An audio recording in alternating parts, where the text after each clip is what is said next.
రంగారెడ్డి జిల్లా గండిపేటలో ఆక్రమించి నిర్మించిన కట్టడాలను రెవెన్యూ అధికారులు కూల్చివేశారు. ఓ బీఆర్ఎస్ నేత ప్రభుత్వ భూమిలో నిర్మించిన కట్టడాలను నేలమట్టం చేశారు. బీఆర్ఎస్ లీడర్ గంధంగూడలో 9.5 గుంటల భూమిని ఆక్రమించాడు. కబ్జా చేసిన భూములకు పట్టా పాస్ పుస్తకాలు కూడా సంపాదించాడు. అప్పటి ఓ మంత్రి అండదండలతో కలెక్టర్ను ప్రభావితం చేసి అడ్డదారిలో పట్టా పాస్ బుక్లు కూడా పొందాడు. కబ్జాదారుడికి గండిపేట తహసీల్దార్ అండగా ఉన్నాడని ఆరోపణలున్నాయి. ఇక బీఆర్ఎస్ నేత నిర్మించిన ప్రహరీ గోడను రెవెన్యూ అధికారులు జేసీబీ సాయంతో కూల్చివేశారు. అడ్డదారిలో సంపాదించిన పట్టా పాస్ పుస్తకాలు రంగారెడ్డి జిల్లా కలెక్టర్ రద్దు చేశారు.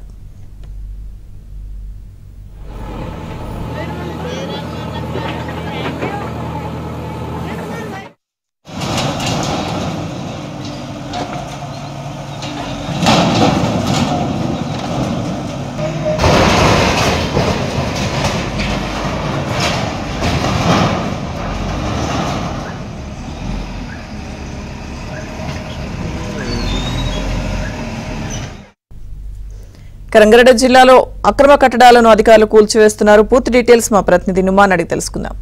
నుమాన్. లక్ష్మీదుర్గ ఇటు రంగారెడ్డి జిల్లా గండిపేటలో కోట్ల రూపాయలు విలువ చేసే ప్రభుత్వ భూమిని కబ్జాకి ఎత్తించిన వారిపై ఇటు రెవెన్యూ అధికారులు కొరడా జులిపించారు.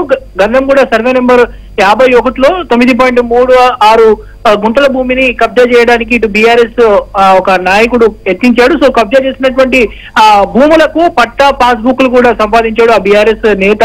సో అప్పటి రంగారెడ్డి జిల్లాకు సంబంధించినటువంటి మంత్రి అండదండలతో ఆ కలెక్టర్ ను ప్రభావితం చేసి అడ్డదారిలో పట్టా పాస్బుక్ లను పొందాడు. సో కబ్జా చేసినటువంటి కోట్ల రూపాయలు విలువ చేసే భూమిని ఏదైతే ఈ స్పెషల్ డ్రైవ్ లో పూర్తిగా కూల్చివేశారు. సో గండిపేటకు సంబంధించినటువంటి తహసీల్దార్ దాంతో పాటు రెవెన్యూ అధికారులు జేసీబీ సహాయంతో ప్రహరీ గోడను పూర్తిగా నేలమట్టం చేశారు.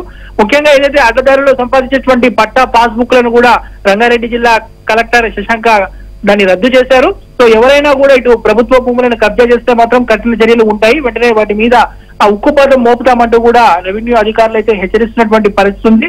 ముఖ్యంగా ఏదైతే గత ప్రభుత్వం హయాంలో ఇటు బీఆర్ఎస్ నేతలు విచ్చలవిడిగా ఇష్టానుసారంగా ఎక్కడికక్కడ కూడా ఇటు రంగారెడ్డి కానివ్వండి జిల్లాలో ఉన్నటువంటి అనేక మండలాల్లో విచ్చలవిడిగా ఆక్రమణలు చేసినటువంటి పరిస్థితి. సో వాటన్నిటి మీద కూడా ఏదైతే ఇప్పటికీ ఇటు అధికారులు దృష్టి పెట్టారు. సో గత ప్రభుత్వం హయాంలో అధికారాన్ని అడ్డం పెట్టుకుని ఇటు బీఆర్ఎస్ నేతలు ప్రభుత్వ భూములను కబ్జా చేసిన వాటి మీద అంతా కూడా వివరాలు సేకరిస్తున్నారు. ముఖ్యంగా ఏదైతే ఇటు గంధంగూడ సర్వే నెంబర్ 51లో మాత్రం పూర్తిగా ఇటు జేసీబీలు దాంతో పాటు ఇటు ఇరాజీల సహాయంతో ఇటు ప్రహరీ గోడలు పూర్తిగా కూల్చివేసి ప్రభుత్వ భూములను అయితే కాపాడుతున్నటువంటి పరిస్థితి కనిపిస్తుంది. మొత్తానికైతే ఈ అడ్డదారిలో సంపాదించినటువంటి పాస్ బుక్లను కూడా రంగారెడ్డి జిల్లా కలెక్టర్ శశాంక రద్దు చేసినటువంటి పరిస్థితి కనిపిస్తుందని చెప్పొచ్చు. Right, thank you Numan.